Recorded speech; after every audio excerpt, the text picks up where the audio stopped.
일어나셔서 하나님 말씀을 봉독해 올리겠습니다. 하나님 말씀은 누가복음 1장 39절에서 56절까지 있는 말씀이고요. 우리 함께 봉독하겠습니다. 이때 마리아가 일어나 빨리 산중에 가서 유대 한 동네에 이르러 사가랴 집에 들어가 엘리사벳에게 문안하니 엘리사벳이 마리아의 문안함을 들으매 아이가 복중에서 뛰노는지라. 엘리사벳이 성령의 충만함을 입어 큰 소리로 불러 가로되 여자 중에 내가 복이 있으며 내 태중의 아이도 복이 있도다. 내 주의 모친이 내게 나오니 이 어찌된 일인고. 보라, 내 문안하는 소리가 내 귀에 들릴 때에 아이가 복중에서 기쁨으로 뛰어났도다. 믿은 여자에게 복이 있도다. 주께서 그에게 하신 말씀이 반드시 이루리라. 마리아가 가로되 내 영혼이 주를 찬양하며 내 마음이 하나님 내 구주를 기뻐하였음은 그 계집종의 비천함을 돌아보셨음이라. 보라, 이제 후로는 만사에 나를 복이 있다 일컬으리로다. 능하신 이가 큰 일을 내게 행하셨으니 그 이름이 거룩하시며 국률하심이 두려워하는 자에게 대대로 이르리로다. 그의 팔로 힘을 보이사 마음의 생각이 교만한 자들을 흩으셨고 권세 있는 자를 그 위에서 내리치셨으며 비천한 자를 높이셨고 줄이는 자를 좋은 것으로 배부르셨으며 부자를 공수로 보내셨도다. 그 종 이스라엘을 도우사 긍휼히 여기시고 기억하시되 우리 조상에게 말씀하신 것 같이 아브라함과 및 그 자손에게 영원히 하시로다 하리니. 마리아가 석 달쯤 함께 있다가 집으로 돌아가니라. 아멘. 앉으십시오. 오늘 본문의 말씀으로 위대한 복음, 찬송 중에 거하시는 하나님이라는 제목으로 여러분과 함께 말씀을 나누겠습니다. 여러분, 누가복음 1장과 또 2장에 보면 예수님의 탄생을 알리는 찬송들이 여러 개 기록되어 있습니다. 바로 마리아의 찬송이 대표적이고요. 그리고 엘리사벳의 찬송, 또 사가랴의 찬송, 천군 천사들의 찬송, 또 목자들의 찬송, 그리고 시므온의 찬송이 있습니다. 그래서 누가복음 1장과 2장은 찬송의 장이라 그렇게 얘기할 수 있죠. 오늘 본문은 마리아의 찬송이 기록되어 있습니다. 마리아의 찬송은 이렇게 시작됩니다. 누가복음 1장 46절의 말씀을 읽겠습니다. 시작. 마리아가 가로되 내 영혼이 주를 찬양하며 내 영혼이 주를 찬양합니다. 그렇다면 여러분, 오늘 본문인 마리아의 찬송을 통해 우리는 어떤 영적인 교훈을 얻을 수 있을까요? 여러분, 마리아는 가브리엘 천사로부터 하나님의 아들이신 예수님을 성령의 능력을 통해 자신이 잉태될 것이라는 그 놀라운 소식을 듣고 그녀는 말씀대로 내게 이루어질 것입니다 라고 믿음으로 고백합니다. 여러분, 마리아는요, 그 당시 요셉과 약혼한 관계였습니다. 그 시대 사회적 관습법으로 그들은 동거하지 않았지만 법적으로는 이미 부부가 된 것입니다. 그런데 약혼 기간 동안 신부가 아이를 임신하게 되면 그 여자는 간음한 것으로 간주되어서 돌에 맞았습니다. 마리아는 역시 자신에게 다가올 이러한 불이익과 수모를 잘 알고 있었음에도 불구하고 마리아는 하나님의 말씀을 믿었고 그 말씀대로 자신에게 이루어질 것을 받아들이면서 순종의 길을 선택하였던 것입니다. 그렇다면 여러분, 마리아의 순종 어떻게 가능했을까? 그 힌트가 누가복음 1장 38절에 기록되어 있습니다. 우리 천천히 한번 읽어볼까요? 시작. 마리아가 가로되 주의 계집 중이오니 말씀대로 내게 이루어지이다 하며 천사가 떠나가니라. 여러분, 마리아는 자신을 주의 계집 중, 이 말은 뭐냐면 주의 여종이라고 고백하는 겁니다. 이 단어를 보시면 헬라어 신약 성경에서 둘루스라는 단어가 있어요. 그 단어에 여성형 둘레라는 단어를 쓰고 있습니다. 의미는 뭐냐면 여자 노예입니다. 여자 노예. 정확한 번역이에요. 그렇습니다. 마리아가요, 하나님의 말씀에 전적으로 순종할 수 있었던 것은 자기 자신을 하나님의 종, 하나님의 여자 노예로 인식하고 이해했기 때문에 그렇습니다. 여러분, 우리가 하나님의 말씀에 순종할 수 있는 비결은 무엇일까요?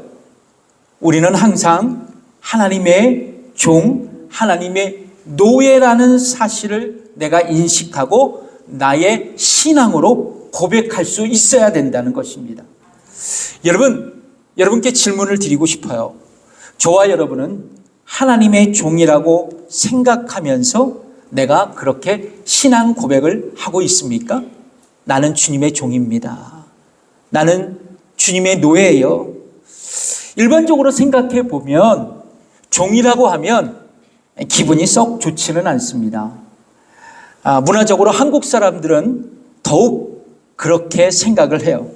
왜냐하면 나를 종놈이라고 하니까, 그쵸? 좀 나를 비하하는 느낌이 들 수 있기 때문에 그래요.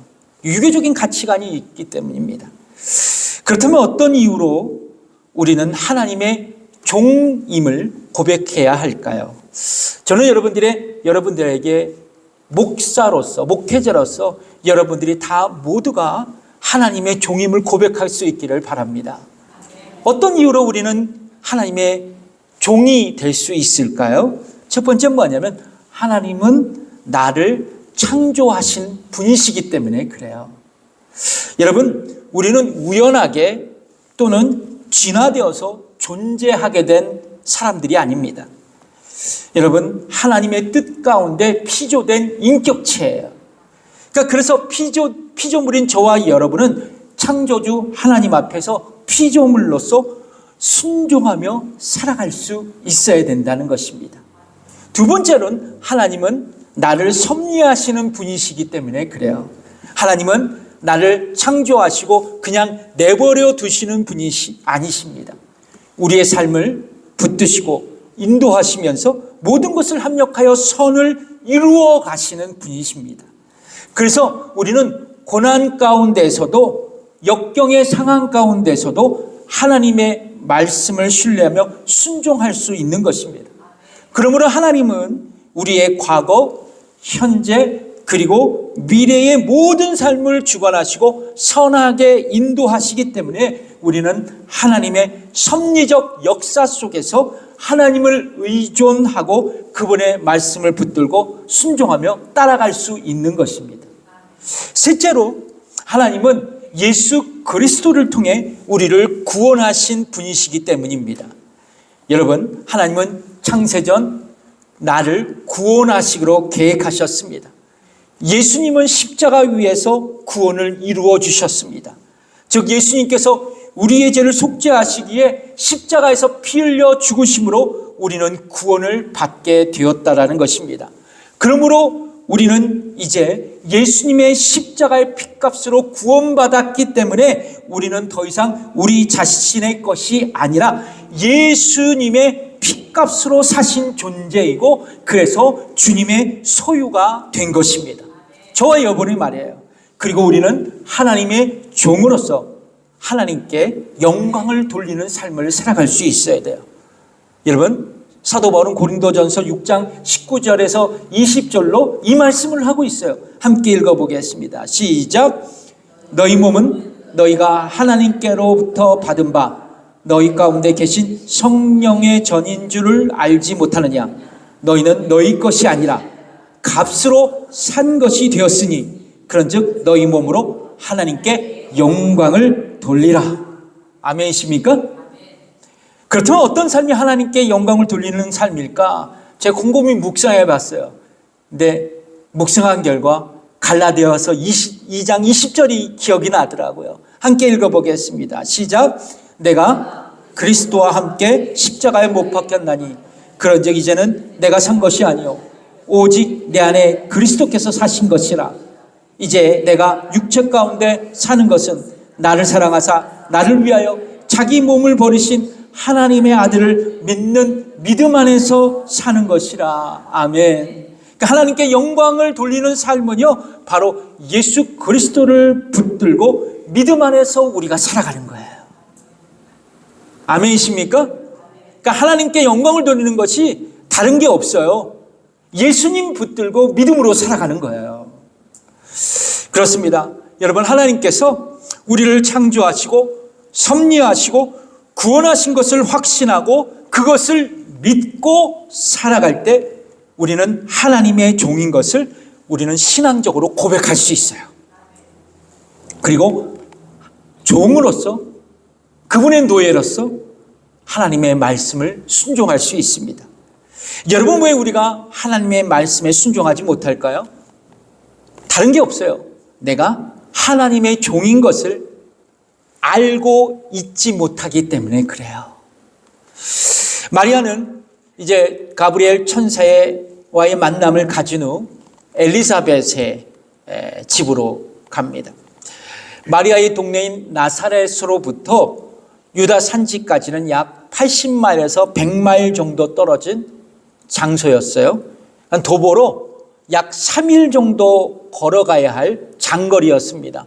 그러니까 여인의 발걸음으로 가기는 버거운 거리였습니다. 자, 오늘날 이곳을 엥케렘이라는 이름하에 도시가 있어요. 이곳에 보면 침례 요한 기념교회가 자리 잡고 있습니다. 그래서 성지순례 가시는 분들이 꼭 이 교회를 들러요. 이윽고 이제 마리아는요, 이 샤가레의 집 엥케렘 있는 그 지역에 있는 샤가레의 집에 당도해서 엘리사벳에게 문안을 합니다. 자, 그리고 엘리사벳은 마리아를 보고 큰 소리로 찬양하며 그녀를 축복합니다. 이 엘리사벳의 노래 찬양이 누가복음 1장 42절에서 45절의 말씀에 기록되어 있는데요. 한번 읽어볼까요? 시작. 큰 소리로 불러 가로되 여자 중에 내가 복이 있으며 내 태중에 아이도 복이 있도다. 내 주의 모친이 내게 나온 이 어찌된 일인고 보라 내 문안하는 소리가 내 귀에 들릴 때에 아이가 내 복중에서 기쁨으로 뛰놀았도다. 믿은 여자에게 복이 있도다. 주께서 그에게 하신 말씀이 반드시 이루리라. 엘리사벳은 마리아를 향해 복된 여인이라고 그렇게 축복합니다. 그리고 천사 가브리엘이 전한 말을 믿고 순종한 마리아에게 하나님께서 말씀하신 모든 일이 반드시 그녀에게 이루어질 것이라고 축복하며 노래하고 있어요. 근데 여러분, 흥미로운 것이 있습니다. 엘리사벳이 찬양할 때 그녀의 영적인 상태를 성경은 이렇게 기록합니다. 자, 누가복음 1장 41절의 말씀을 읽어볼까요? 시작. 엘리사벳이 마리아의 문안함을 들으매 아이가 복중에서 뛰노는지라 엘리사벳이 성령의 충만함을 입어. 뭐라고 말씀합니까? 엘리사벳이 성령의 충만함을 입었다라고 말씀합니다. 그렇습니다. 엘리사벳의 찬송은 성령 충만으로부터 시작된 것을 알 수 있어요. 그런데 이어지는 마리아의 찬송도 마리아에게 뭐가 임했어요? 성령이 임했기 때문에 마리아가 찬양을 한 거죠. 그리고 이제 후에 보면 사가랴의 찬송도 그가 성령의 충만함을 입었기 때문에 그래요. 그 말씀이 누가복음 1장 67절에 나오거든요. 읽겠습니다. 시작. 그 부침 사가랴가 성령의 충만함을 입어 예언하여 가로되. 여기서 예언하다는 건 찬양했다는 거예요. 또 그 다음 시몬의 찬양도 성령께서 그에게 임하셨기 때문이라고 기록하고 있습니다. 그러니까 여러분, 성경은 성령 충만한 신자들에게 나타나야 할 결과적인 현상이 바로 뭐다? 찬송이다라고 지금 말하고 있어요. 여러분, 하나님은 우리의 구원을 계획하셨습니다. 예수님은 십자가의 죽으심으로 우리의 구원을 성취하셨습니다. 그리고 성령님은 구원을 적용하신 분이에요. 특별히 성령님은 구원을 우리에게 적용하시기 위해서 우리를 복음으로 부르시고 거듭나게 하시고 우리가 죄인인 것을 각성케 하시면서 예수님을 나의 구원자로 영접하게 하셨습니다. 그래서 여러분, 내가 거듭나서 회개하고 예수님을 구원자로 믿었던 것은 나의 공로와 선행과 나의 지혜가 아니에요. 성령께서 죽었던 나를 거듭나게 하셔서 내가 회개하고 예수님을 구원자로 믿도록 나의 마음의 문을 활짝 열어주셨기 때문입니다. 누가? 성령 하나님께서 말이죠.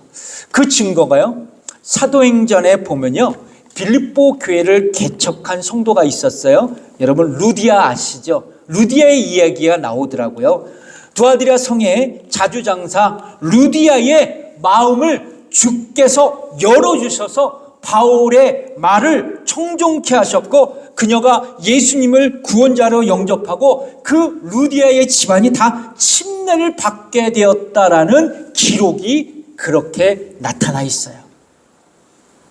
그러면 여러분, 예수 그리스도를 구주로 고백하고 영접한 참된 신자들 안에는 이미 성령님께서 거하고 계신다는 거예요.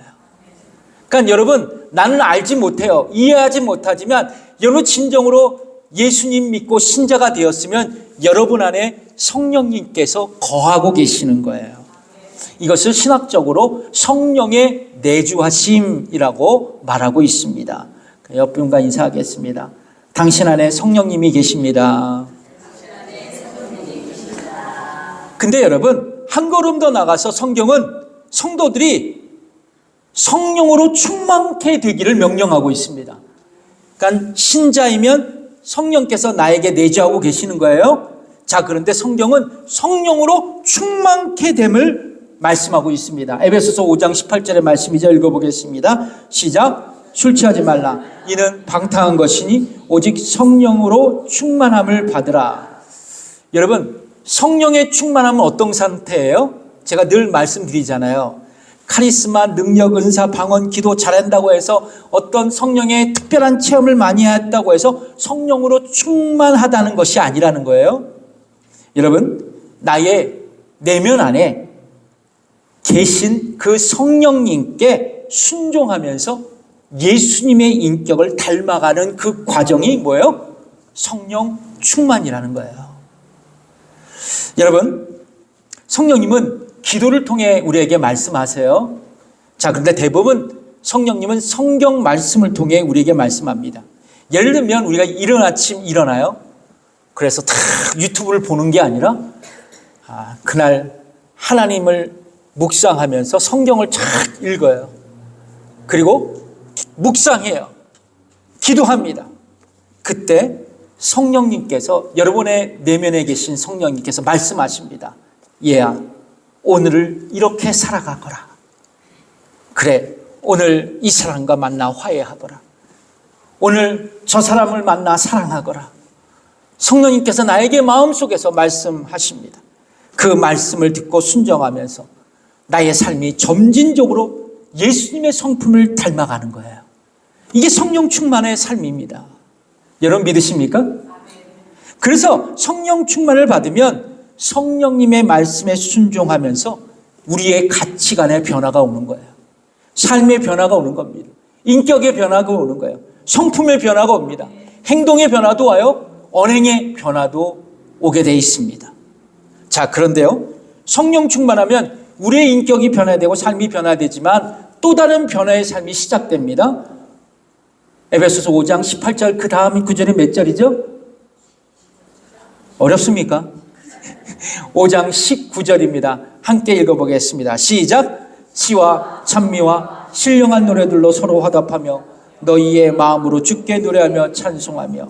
그러니까 성령 충만하면 찬송하는 삶을 살아갈 수 있다고 성경은 말씀하고 있는 거예요.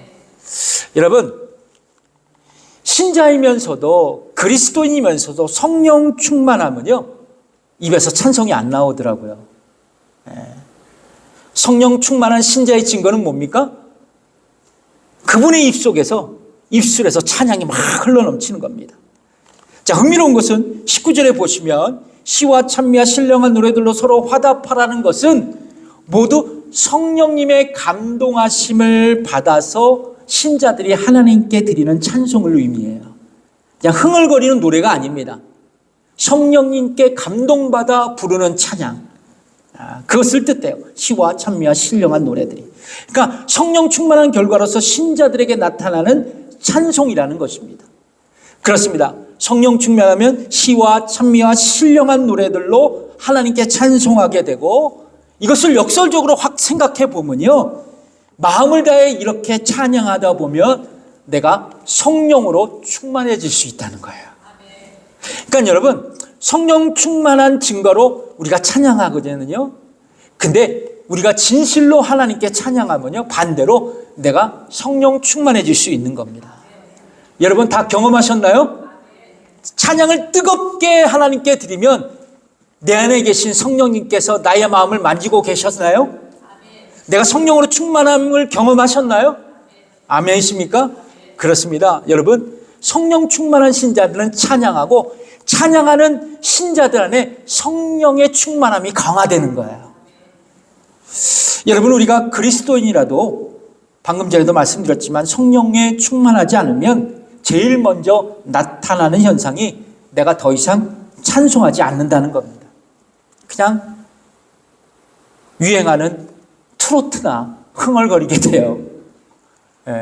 타향살이 언제던가. 그래서 뭐 그런 노래 있죠. 돌아와요 부산항에. 자, 그런데 여러분, 반대로 성령 충만하면요, 대중가요가 뭐예요? 그냥 저절로 찬양이 샘솟습니다. 찬양을 부르게 돼 있어요.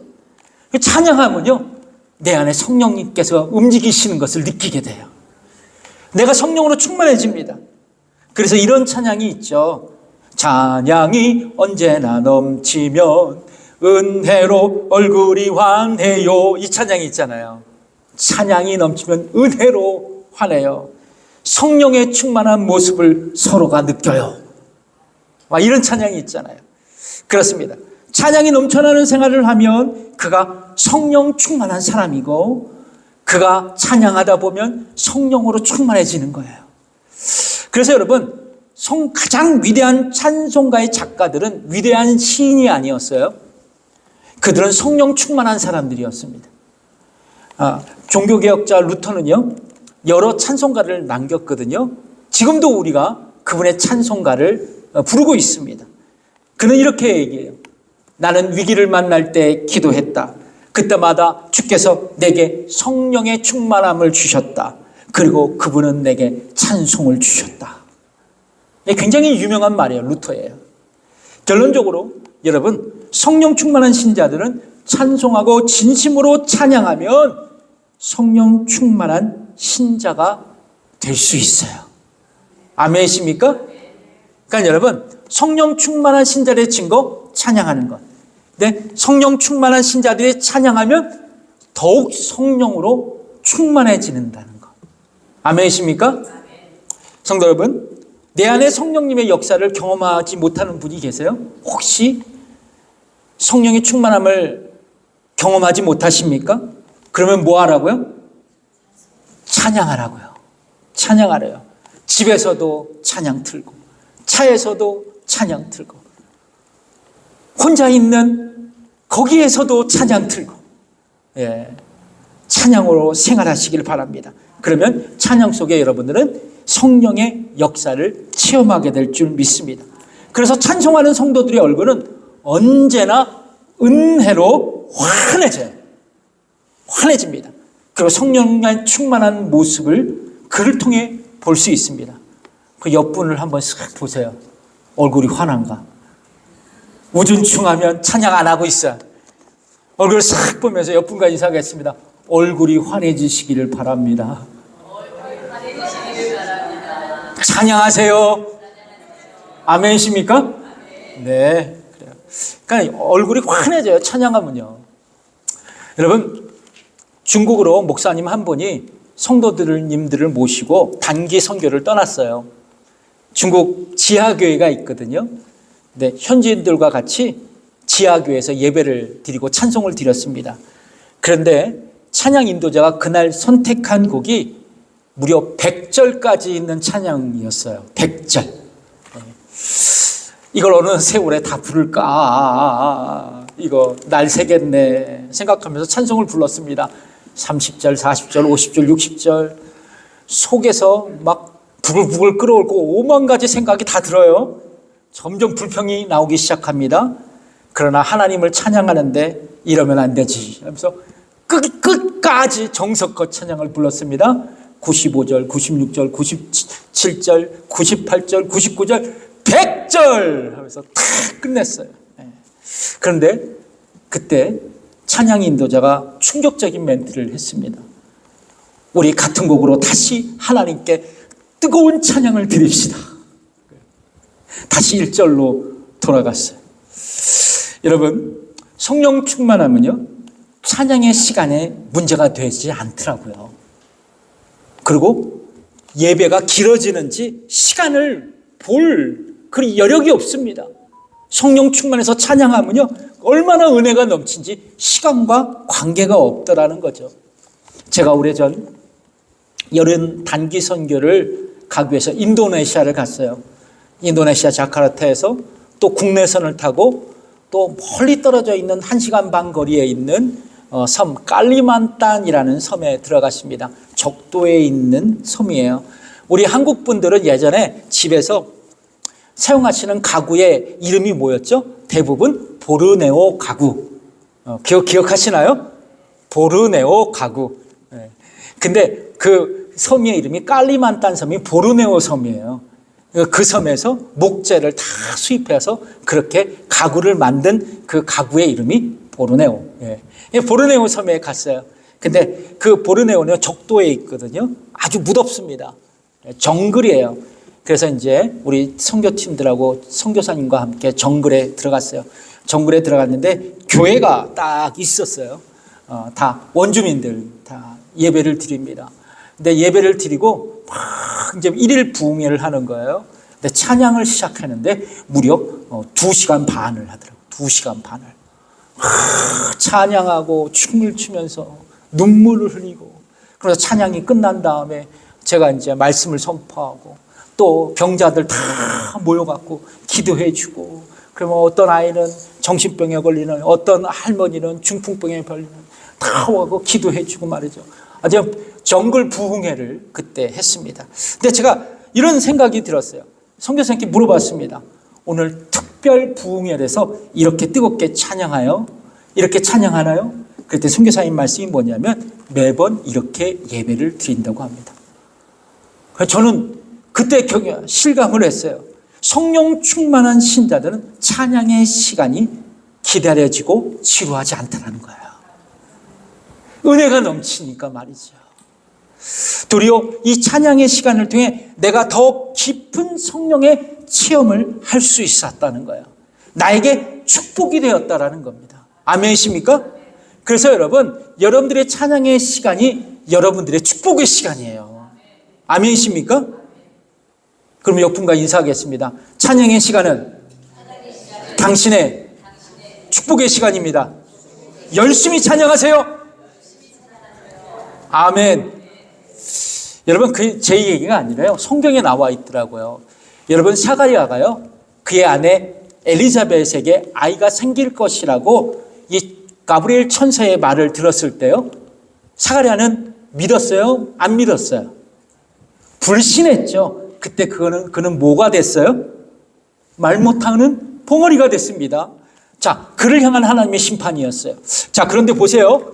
천사 가브리엘이 마리아에게 아들을 낳을 것이라고 똑같이 얘기했습니다. 자, 그때 마리아는 뭐라고 했습니까?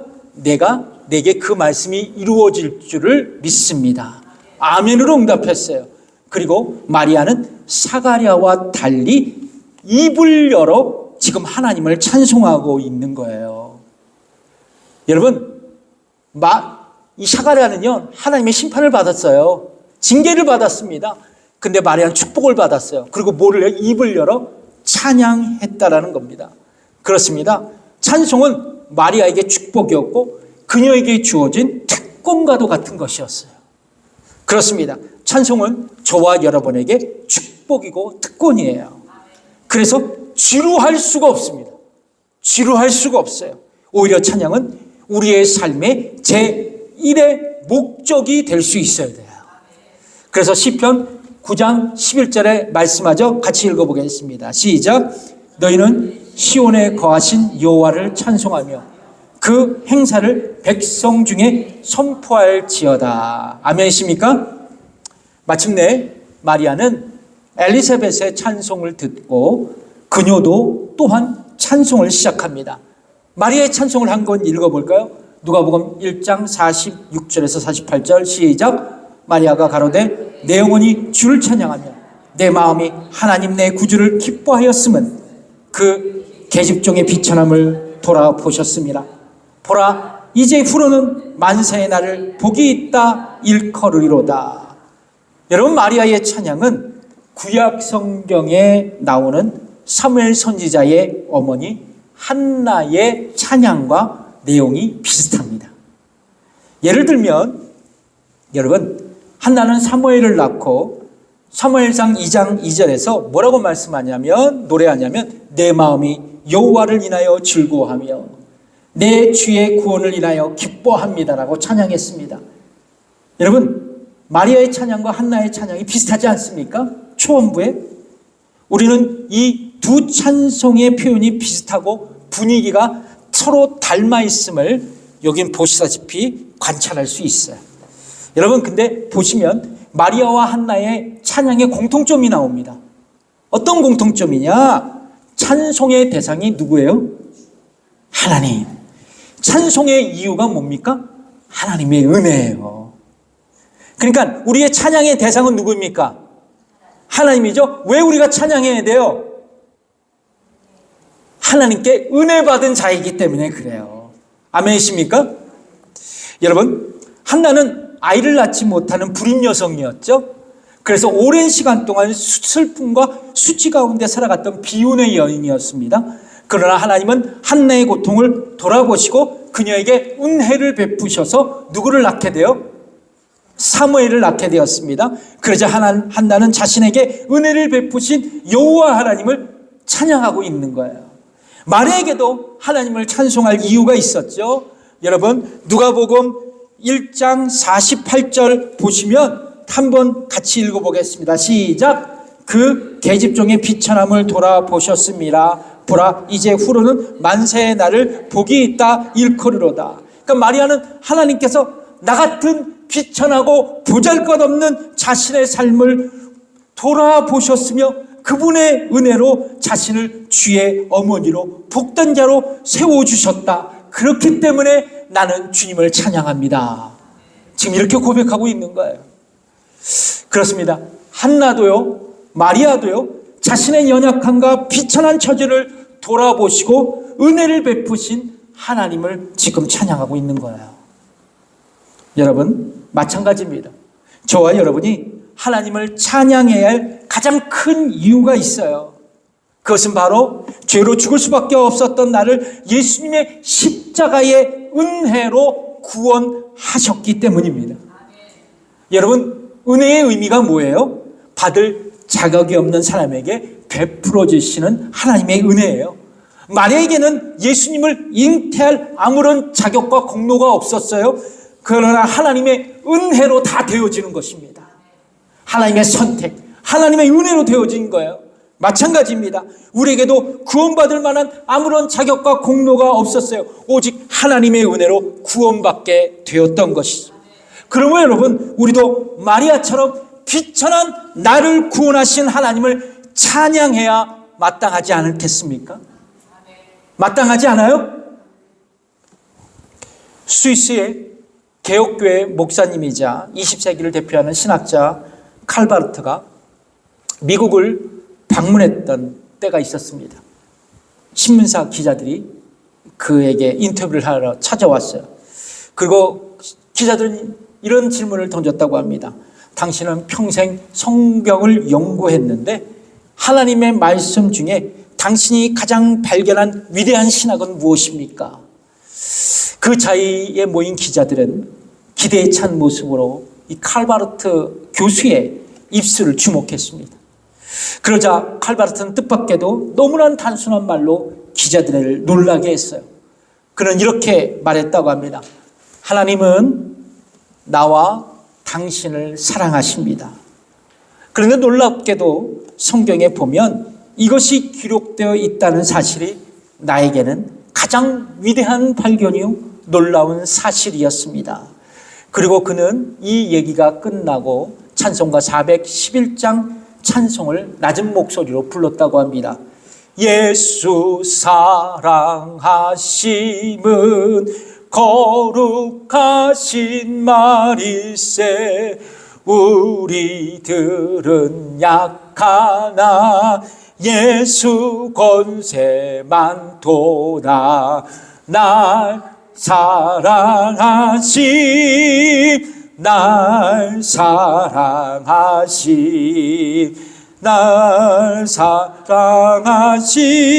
성경에 써 있네. 아멘. 예, 그렇습니다.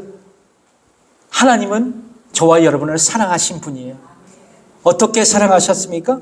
하나님은 죄인된 나를 구원하시게 영원전부터 선택하시고 그 아들 예수 그리스도를 통해 십자가의 죽음을 통해 나를 속죄해 주셨고 성령님은 나를 복음으로 부르사 구원받게 하셨어요.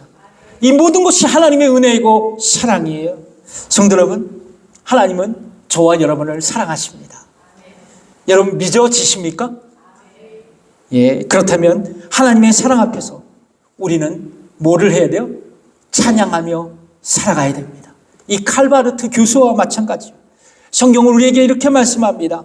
시편 47편 6절의 말씀인데요. 제가 그냥 읽어드리겠습니다. 찬양하라, 하나님을 찬양하라, 찬양하라, 우리 왕을 찬양하라. 그렇다면 여러분, 우리가 마리아처럼 하나님께 찬양하는 삶을 살아간다면 어떤 축복이 주어질까요? 이게 굉장히 중요해요. 그렇죠? 마리아의 고백을 한번 들어보실까요? 누가복음 1장 49절에서 50절의 말씀을 읽겠습니다. 시작. 능하신 이가 큰 일을 내게 행하셨으니 그 이름이 거룩하시고 긍휼하심이 두려워하는 자에게 대대로 이르는도다. 여러분, 마리아는 하나님의 긍휼하심이 두려워하는 자들을 도우실 것이라고 지금 노래하고 있습니다. 두려워하는 자들, 걱정하는 자들, 힘들어하는 자들, 고난의 역경에 쓰러진 자들, 그들을 하나님께서 도우실 거라는 거예요.